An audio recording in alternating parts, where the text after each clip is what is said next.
ஹீரோக்கு எந்த பொண்ணை தொட்டாலும் அலர்ஜி ஆகும். அதனால அவங்க அம்மா ஹீரோக்கு கல்யாணமே ஆகாது அப்படிங்கிற மாதிரி நினச்சி ரொம்ப கவலைப்பட்டுட்டு இருக்காங்க.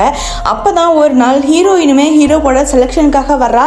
அவளை தொடுறப்ப ஹீரோக்கு அந்த அலர்ஜி ஆகவே இல்லை. இதை பார்த்தா ஹீரோவும் ஷாக் ஆயிடுறான். அவங்க அம்மாவுக்குமே ரொம்ப சந்தோஷம்.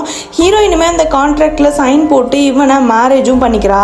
ஆனால் ஹீரோயின் குண்டா இருக்கிறதுனால ஹீரோக்கு இவளை பார்த்தாலே பயங்கரமாக கடுப்பாகுது. இவகிட்ட எரிஞ்சு விழுகிறான். ஹீரோயினுமே ஹீரோ கூட ரொம்ப பாசமாக இருக்கிறதுக்காக எவ்வளவோ ட்ரை பண்ணுறா. பட் அவனால் அது முடியவே இல்லை. ஒரு கட்டத்தில் ஹீரோயினை ஹீரோ எல்லாரும் முன்னாடியும் வச்சு ரொம்ப அசிங்கப்படுத்திடுறான். அதெல்லாம் ஹீரோயினால் தாங்கவே முடியாமல் ஒர்க் அவுட்டு டயட்டு அப்படி சொல்லி பண்ணி அவள் ஒரு டிரான்ஸ்ஃபர்மேஷன் கொடுக்கணும்னு நினைக்கிறான். அதுக்குள்ளே ஹீரோ வேறொரு பொண்ணை லவ் பண்ணி அவளை கல்யாணமே பண்ணிக்க போகிறான். அன்னைக்கு ஹீரோயினோட பொண்ணு அந்த கல்யாணத்தில் நிற்கிறத பார்த்ததும் ஹீரோ பயங்கரமாக அந்த பொண்ணுக்கிட்ட கத்துறான். அந்த பொண்ணுமே அவன்கிட்ட எங்கள் அம்மாவை நீ என்னென்னலாம் பேசினா இப்போ எங்கள் அம்மா எப்படி மாறி இருக்காங்கன்னு பாரு அப்படிங்கிற மாதிரி ஹீரோயினை அந்த இடத்துக்கு கூப்பிடுறாங்க. அங்கே இருக்கவங்க எல்லாருமே ஹீரோயினை பார்த்து செம்ம அழகாக இருக்கு அப்படிங்கிற மாதிரி சொல்கிறாங்க. இதை பார்த்த ஹீரோவோட ஃபேமிலியுமே ரொம்ப ஷாக் ஆயிடுறாங்க.